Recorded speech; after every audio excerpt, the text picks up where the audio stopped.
Hello student, कल start किए थे vapour pressure of solution of liquid in liquid, और उसके पहले जो दो पॉइंट्स क्लियर करना था, एक पहला वेपर प्रेशर क्या है और second mole fraction. Vapour pressure, the pressure exerted by the vapors when it is in equilibrium with liquid phase। जब लिक्विड के सरफेस पे वेपर्स फॉर्म हो जाते हैं, अगर वो कंटेनर क्लोज रहा तो एक इक्विलिब्रियम फॉर्म हो जाता है vapours phase and liquid phase में, मतलब लिक्विड का कन्वर्शन वेपर में और वेपर का कन्वर्शन लिक्विड में जब सेम हो जाता है, that stage is called as state of equilibrium. और उस स्टेज पे जो लिक्विड के सरफेस पे प्रेशर एक्सर्ट होता है because of that vapours, and therefore this pressure is called as a vapor pressure, the pressure exerted by the vapors when it is in contact with the liquid at equilibrium, when it is in contact with the liquid at equilibrium, pressure exerted by the vapor when it is in equilibrium with the liquid phase is called as a vapor pressure of liquid, vapor pressure of solution, या कोई भी solution या कोई भी liquid का vapor pressure। और दूसरा part important जो बताया था, यहाँ पे जो कॉन्सेंट्रेशन टर्म यूज करना है, मतलब दो सॉल्यूशन जब बनाओगे, मतलब दो कंपोनेंट मिक्स करके जब सॉल्यूशन बनाओगे, तब दोनों कंपोनेंट का, जैसे एक सॉल्यूट है और दूसरा सॉल्वेंट, या दोनों लिक्विड हो सकते, एक सॉलिड लिक्विड भी हो सकता, मतलब एक सॉल्यूट है और एक सॉल्वेंट है, तो वो सॉल्यूशन में दोनों का कंट्रीब्यूशन कितना है, सॉल्यूट कितना है और सॉल्वेंट कितना है, मतलब टोटल मोल फ्रैक्शन में दोनों की टोटल इज ऑलवेज 1। तो 1 में से सोल्यूट का कंट्रीब्यूशन कितना है और सॉल्वेंट का कंट्रीब्यूशन कितना है, तो that is a mole fraction in terms of number of mole. जैसे 1 का 0.2 रहा सोल्यूट का, तो सॉल्वेंट का मोल फ्रैक्शन कितना रहेगा 0.8, क्योंकि total always must be 1। Total कितना आना चाहिए, कितने भी कंपोनेंट्स हो सबके मोल फ्रैक्शन की टोटल आना चाहिए 1। x1 मोल फ्रैक्शन रिप्रेजेंट करने के लिए, अगर ये सॉल्वेंट का x1 और x2 सोल्यूट का है, तो x1 plus x2 is always equal to 1। क्या सॉल्यूशन में 3 कंपोनेंट्स इन्वॉल्व है, और 3 कंपोनेंट्स अगर इन्वॉल्व है तो तीनों के मोल फ्रैक्शन है x1, दूसरे का x2 और तीसरे का x3, तब x1 plus x2 plus x3 is equal to 1। कितने भी होने दो, total is always is equal to 1। जैसे परसेंटेज में 100 होता है टोटल, वैसे इसमें मतलब आउट ऑफ 100 बोलते परसेंटेज का मतलब, और मोल फ्रैक्शन में बोलना है आपका आउट ऑफ 1 में से कितना कंट्रीब्यूशन कौन कौन से कंपोनेंट का है। तो ये मोल फ्रैक्शन, और तो यहाँ पे जो रिलेशन है vapour pressure and mole fraction of that component in the solution, that relationship was given by, जो रिलेशनशिप दिया है दैट इज, साइंटिस्ट का नाम है, that relation was given by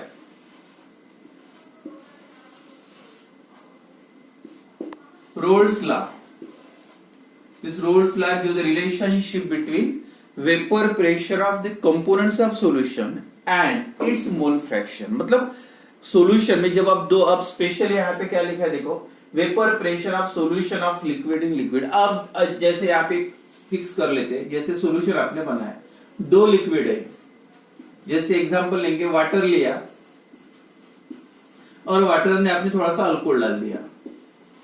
मतलब it is a solution of 2 liquids. दोनों liquid है, दोनों वोलाटाइल लिक्विड है। वोलाटाइल का सॉलिड रहा तो उसको बोलते हैं नॉन वोलाटाइल सॉलिड। जैसे शुगर डाल दिया तो वहां पे सोल्यूट कौन सा था, नॉन वोलाटाइल सोल्यूट। लेकिन अल्कोहल आपने डाल दिया, यानी अल्कोहल भी लिक्विड है और वाटर भी लिक्विड है, तो दोनों वेपर फॉर्म करेंगे। अब दोनों वेपर फॉर्म करने का मतलब है दोनों के दोनों लिक्विड कौन से, वोलाटाइल लिक्विड है, मतलब जो लिक्विड फॉर्म में होते हैं उसको आप बोल सकते हैं वोलाटाइल, जो इवेपोरेट हो सकते हैं। तो अल्कोहल एंड वाटर दोनों का अपने मिक्सचर बनाया, सॉल्यूशन बनाया। अब पर्टिकुलर एक टेम्परेचर पे इवेपोरेशन शुरू है, तो क्या होगा, वेपर्स, मतलब दिस सॉल्यूशन मिक्सचर के बाद, मतलब वाटर प्लस अल्कोहल दोनों का मिक्सचर है। After mixing this solution, close container है, this placed in a mixture, binary solution, binary बोलते हैं, बाइनरी का मतलब 2 कंपोनेंट से बना हुआ, एक अल्कोहल एंड वाटर, 3 कंपोनेंट हो तो टर्नरी वगैरह, तो बाइनरी सॉल्यूशन है that placed in a, that formed by 2 components, alcohol and water, that placed in a closed container. Then solution form of vapours on its surface, तो surface पे vapours form हो गए और कुछ देर के बाद इक्विलिब्रियम फॉर्म होगा, वेपर का कन्वर्शन लिक्विड में और लिक्विड का कन्वर्शन वेपर में, उस टाइप से, और वहां पे जो भी वेपर प्रेशर रहेगा, जो भी प्रेशर एक्सर्ट होगा, that is called as the vapour pressure of that solution. अब यहाँ पे आपको ये बोलना है, यहाँ पे जो वेपर्स रहेंगे किसके किसके वेपर हो सकते हैं,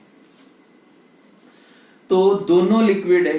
दोनों वेपर फॉर्म करने वाले, तो इसका मतलब both the component alcohol as well as water, both the component form a vapours on it surface, मतलब इसमें जो भी वेपर्स के मॉलिक्यूल है, कुछ मॉलिक्यूल अल्कोहल की भी होंगे और कुछ मॉलिक्यूल किसके होंगे, वाटर्स के भी होंगे, तो वाटर के भी मॉलिक्यूल्स रहेंगे और अल्कोहल की भी मॉलिक्यूल रहेंगे, तो दैट इज टोटल प्रेशर या टोटल वेपर प्रेशर जो भी रहेगा सॉल्यूशन का, both the component contributed to the total vapour pressure of solution, मतलब वेपोराइज, दोनों लिक्विड यहाँ पे वेपोराइज हो गए, वेपर फॉर्म हो गए और दोनों के वेपर सरफेस में आएगी। तो अब यहाँ पे आपको ये रोल्स लॉ में ये पढ़ना है,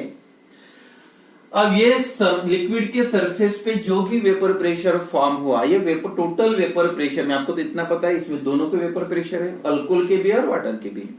तो अल्कोहल के कितने वेपर्स रहेंगे और वाटर के कितने रहेंगे, तो अल्कोहल के स्पेशल ये टोटल वेपर प्रेशर, ये सॉल्यूशन बन गया, सॉल्यूशन का वेपर प्रेशर है, जैसे सॉल्यूशन का वेपर प्रेशर लेते हैं P, vapour pressure of solution, मतलब ये टोटल जो मिक्सचर का। अब हर कंपोनेंट का इसमें कितना कंट्रीब्यूशन है, वाटर का कितना है और अल्कोहल का कितना है, सपोज वाटर के लिए that is also called the partial vapour pressure of alcohol and partial vapour pressure of water, partial word use करना है, तो ये टोटल वेपर प्रेशर में, ये टोटल वेपर प्रेशर है पूरे सॉल्यूशन का, टोटल सॉल्यूशन के वेपर प्रेशर में, टोटल सॉल्यूशन के वेपर प्रेशर में अल्कोहल का कंट्रीब्यूशन कितना है, अल्कोहल का वेपर प्रेशर कितना है, that is called the partial vapour pressure of alcohol. Suppose आप पहला अल्कोहल के लिए अगर P1 लेते हैं तो वाटर का पार्शियल वेपर प्रेशर कितना रहेगा, दैट इज P2, मतलब दोनों की टोटल, यहाँ पे दोनों के वेपर से, अल्कोहल के भी और वाटर के भी, तो दोनों की टोटल मतलब total vapour pressure of solution क्या हो जाएगा, P1 प्लस P2, ये डाल्टन्स लॉ का जो इक्वेशन है, मतलब vapour pressure of solution is equal to sum of the partial vapour pressure of component, जितने भी कंपोनेंट्स रहेगा, अभी यहाँ पे दो ही लिक्विड है और तीसरा भी लिक्विड होता, तो तीनों का total P1 plus P2 plus P3, तो मेन वाटर का कितना रहेगा, अल्कोहल का कितना रहेगा, तो इसका रिलेशन मोल फ्रैक्शन के साथ, मोल फ्रैक्शन ऑफ अल्कोहल, और मोल फ्रैक्शन मतलब सीधा सीधा ये जो लिक्विड बनाया आपने, लिक्विड में अल्कोहल कितना डाला और वाटर कितना डाला, क्योंकि उस पे भी डिपेंड करता है वेपर प्रेशर कितना रहेगा उसमें वेपर, तो अल्कोहल सब बहुत सारा, अल्कोहल थोड़ा सा डाल दिया आपने और वाटर बहुत ज्यादा है, तो यहाँ पे वेपर्स ज्यादा किसके रहेंगे, वाटर के रहेंगे, लेकिन अल्कोहल कम है, अल्कोहल ज्यादा रहा तो वेपर से ज्यादा मॉलिक्यूल किसके रहेंगे, मतलब अल्कोहल ज्यादा है मतलब उसका अल्कोहल का मोल फ्रैक्शन ज्यादा है, वाटर ज्यादा है मतलब वाटर का, मतलब सीधा सीधा कॉन्सेंट्रेशन, जिसका कॉन्सेंट्रेशन उसमें ज्यादा रहेगा उसके वेपर्स ज्यादा रहेंगे, लेकिन ऑलवेज आप ऐसे नहीं बोल सकते, इसलिए क्योंकि वो हर लिक्विड के एक वेपर प्रेशर की वैल्यू फिक्स होती है, जैसे अल्कोहल और वाटर, आपको पता होगा alcohol highly volatile as compare to water, जो आप कभी सैनिटाइजर में अगर यूज करते हैं तो वो हाथ पे डालने के बाद जल्दी ड्राई हो जाता है, तो हाईली वोलाटाइल इसीलिए उसका वेपोराइज हो जाता है, तो आप बोल सकते हैं अल्कोहल का वेपर प्रेशर बहुत ही ज्यादा होता है और वाटर का वेपर प्रेशर बहुत ही एज कंपेरेटिवली बहुत ही कम है। वाटर, जैसे वाटर को थोड़ा हाथ लगा के ऐसे करो और सेम अल्कोहल को आप देखोगे तो वाटर का जो किया हाथ जल्दी ड्राई नहीं होता, मतलब वेपोराइज नहीं हो रहा, वही अगर अल्कोहल से करोगे तो जल्दी ड्राई हो जाता है, और जल्दी ड्राई होने का ही मतलब है अल्कोहल इज हाईली वोलेटाइल और हाई ज्यादा वेपर प्रेशर है। अब डिपेंड करता है मिक्स करने के पहले दोनों लिक्विड का वेपर प्रेशर कितना था, ओरिजिनल जो कौन सा लिक्विड ज्यादा वोलेटाइल है, और साथ में दूसरा टर्म कौन सा आएगा, दोनों जो आप मिक्स करोगे तो दोनों का कॉन्सेंट्रेशन मिक्सचर में कितना है, मतलब मोल फ्रैक्शन कितना है, तो ये दोनों टर्म का जो रिलेशन है, relationship between partial vapour pressure of that liquid, that component of solution and its mole fraction, और वो सॉल्यूशन में उसका कॉन्सेंट्रेशन मतलब मोल फ्रैक्शन कितना है, this relationship was given by roles law. 2 या 3 मार्क का क्वेश्चन आता है, that is Raoult's law of partial vapour pressure. तो इसका सिंपल स्टेटमेंट है प्रेशर कितना होना चाहिए। अब देखो, अब मैं थोड़ा सा यहाँ पे एग्जांपल देता हूं। P1 P1 मतलब पार्शियल वेपर प्रेशर। दो कंपोनेंट्स, आप अल्कोहल और वाटर छोड़ दो, दो लिक्विड है, सपोज लिक्विड A1 और दूसरा लिक्विड कौन सा है A2। दोनों लिक्विड को आपने मिक्स किया, सोल्यूट कौन सा है सॉल्वेंट कौन सा है वो जाने दो। एक A1 लिक्विड है, दूसरा A2। तो A1 के लिए उसका प्रेशर जहां पे रहेगा उसको क्या बोलेंगे P1, और A2 के लिए प्रेशर सपोज ले लो P2, और टोटल वेपर प्रेशर सॉल्यूशन का तो P total is equal to P1 plus P2, यानी दोनों का मिला के सॉल्यूशन का वेपर प्रेशर बनेगा। लेकिन हर इसका कॉन्ट्रीब्यूशन, इसमें इसका A1 का कितना रहेगा या A2 का वेपर प्रेशर एक्चुअली कितना रहेगा, मतलब partial vapour pressure of A1 and partial vapour pressure of A2। तो दोनों का रिलेशन अब ये डिपेंड करता है उसके मोल फ्रैक्शन पे। मोल फ्रैक्शन मतलब इसमें कंट्रीब्यूशन कितना है। फॉर एग्जांपल अब A1 लिक्विड है तो इसका mole fraction is represented by X A1 का। सपोज A1 का मोल फ्रैक्शन है 0.8 और X A2 का मोल फ्रैक्शन है, अब इसका 0.8 है, दोनों कंपोनेंट, तो total is always equal to 1, तो इसका मतलब इसका कितना होना चाहिए 0.2, दोनों का मिला के 1 आना चाहिए। कोई भी लिक्विड हो, कितने भी मिक्सचर बनाओ, टोटल सबकी करोगे तो अब ये मोल फ्रैक्शन है, मतलब इतना अमाउंट में बोल सकते इसका 80 ml है और उसका 20 ml, A2 का 20 ml, यानी दोनों का जो मिक्सचर बनाया तो दोनों में कॉन्सेंट्रेशन कितना, इसका 0.8 है और इसका 0.2 in terms of mole fraction. अब मिक्स करने के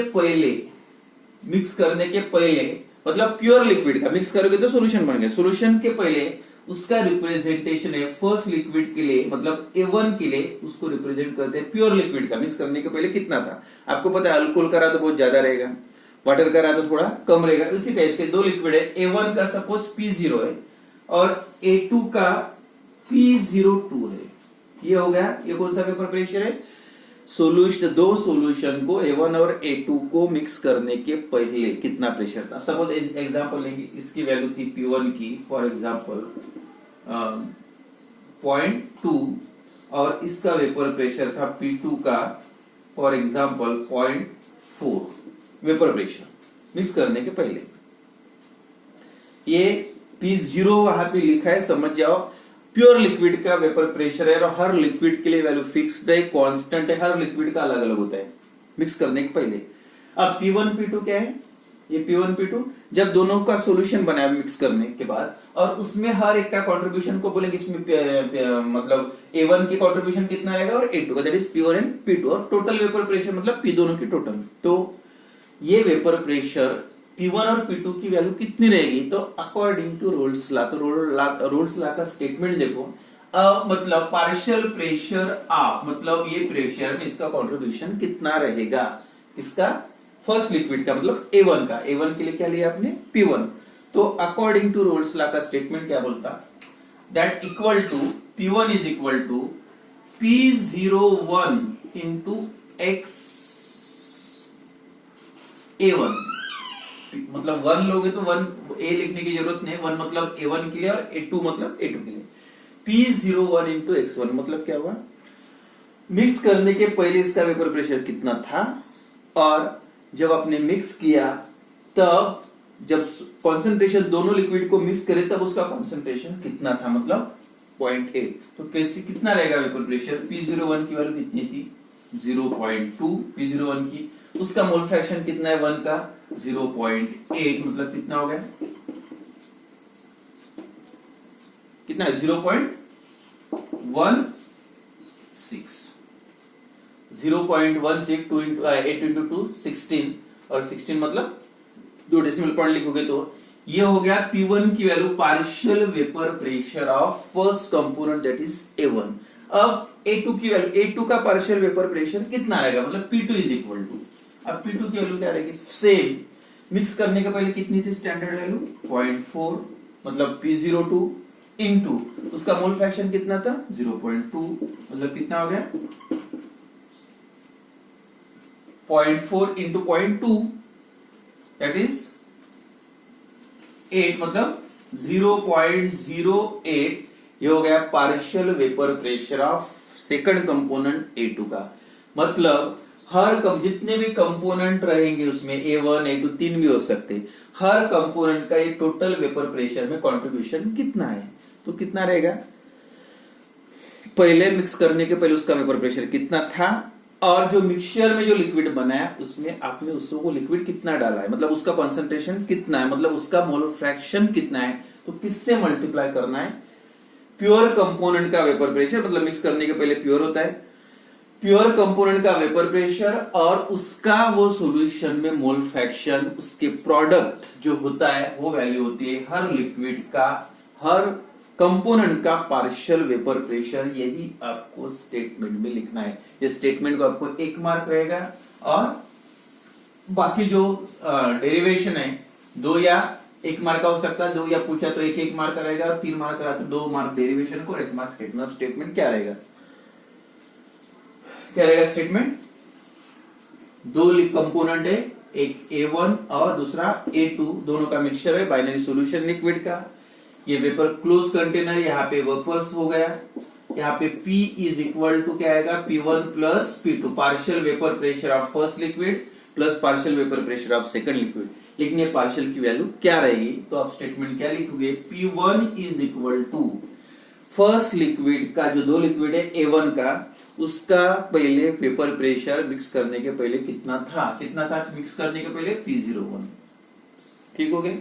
उसके बाद वो सॉल्यूशन जब बनाया तब उसका कॉन्सेंट्रेशन कितना था, कॉन्सेंट्रेशन का ही मतलब है उसका मोल फ्रैक्शन कितना था, और फर्स्ट लिक्विड के लिए आप लिखोगे X1। ये हो गया partial vapour pressure of first component A1 first liquid, and similarly partial vapour pressure of second component second liquid, for example A2। तो फिर सेम P02, मतलब मिक्स करने के पहले कितनी स्टैंडर्ड वैल्यू उसकी कांस्टेंट रहती है ऑलवेज, इनटू X2, उसका कॉन्सेंट्रेशन उसमें कितना है, मतलब अमाउंट मतलब मोल फ्रैक्शन, और स्टैंडर्ड प्रेशर मतलब मिक्स करने के पहले के प्रेशर को उसको मल्टीप्लाई करोगे, then that gives the partial vapour pressure of each component, any component, कोई भी कितने भी कंपोनेंट हो, सीधा सीधा क्या करना है, उसका पार्शियल वेपर प्रेशर कितना होगा, मतलब ये टोटल वेपर प्रेशर में हर लिक्विड का कॉन्ट्रीब्यूशन कितना रहेगा, कैसे निकालोगे, मिक्स करने के पहले कितना था वेपर प्रेशर, मतलब vapour pressure of pure component, उसको मल्टीप्लाई करना है, वो सॉल्यूशन जब बनाया तो उसका मोल फ्रैक्शन कितना, मतलब कॉन्सेंट्रेशन कितना, उसको मोल फ्रैक्शन से मल्टीप्लाई करना है। तो यही आपको स्टेटमेंट में लिखना है जो 1 मार्क का होता है। क्या आएगा स्टेटमेंट, देखो यही roles law state that the partial vapour pressure of any component of the solution, कोई भी कंपोनेंट हो A1 A2 A3, the partial vapour, partial का मतलब है contribution, the partial vapor pressure of any component of solution is equal to the vapor pressure of pure component, mix करने के पहले, is equal to the vapor pressure of pure component multiplied by, किससे multiply किया है, multiplied by its mole fraction in the solution। same vapor pressure of pure component and into its mole fraction multiply by its mole fraction in the solution। ये आपको statement में लिखना पड़ेगा। क्या आएगा statement, the partial vapour pressure of any component of the solution, partial vapour pressure of any component of the solution is equal to the vapour pressure of pure component and its mole fraction in the solution is the statement of Raoult's. ये स्टेटमेंट लिखोगे और उसके बाद general example लेना है। Suppose the binary solution is formed by mixing 2 liquids A1 and A2। ठीक है, 2 लिक्विड का सॉल्यूशन बना है बाइनरी सॉल्यूशन, एक लिक्विड A1 है दूसरा लिक्विड A2 है। Suppose P1 be the partial vapor pressure of A1 derivation, P2 be the partial vapor pressure of A2, then according to Rolle's law, Rolle's law के हिसाब से क्या statement क्या बोलता है, P1 is equal to P01 into X1। उसके बाद शुरुआत में ये लिखोगे, 2 liquid binary solution is form by mixing liquid A1 and A2, P1 is the partial vapor pressure of A1, P2 is the partial vapor pressure of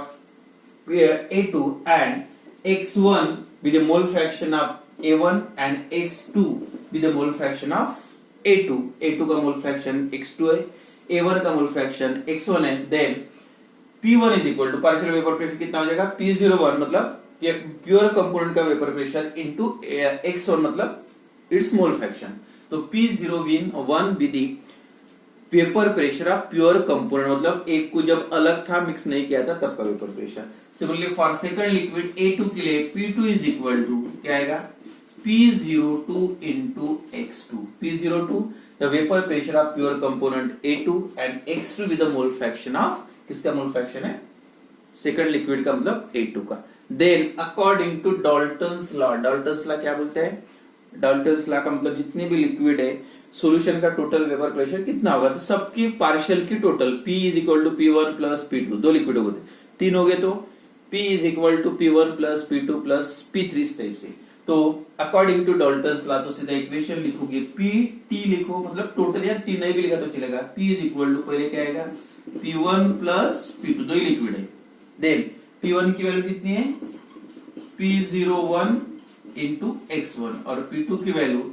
P02 into X2। तो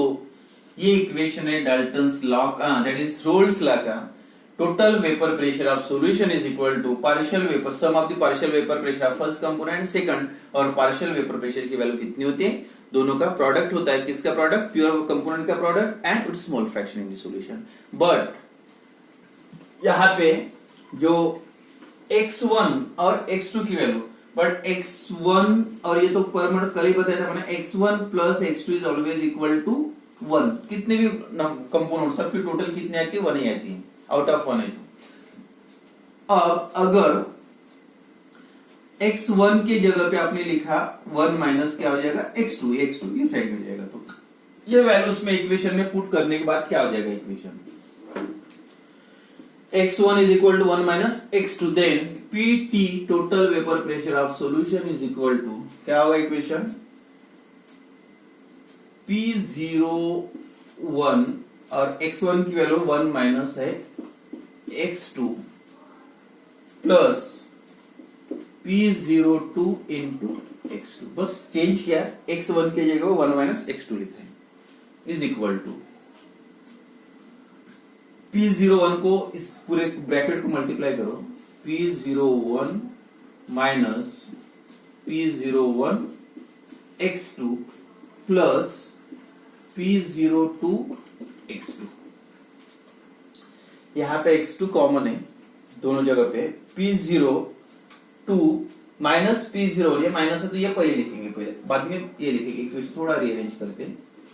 P02 minus, ये minus है ये plus है, P02 minus P01 एक bracket में, और X2 common है, और ये P01 प्लस है, प्लस P01, ये होगा इक्वेशन। तो that is the Raoult's law, PE या PT is equal total vapour pressure of solution या vapour pressure of solution is equal to P02 minus P01, ये फर्स्ट कंपोनेंट का pure component का vapour pressure, second first का, और ये second का X2 का मोल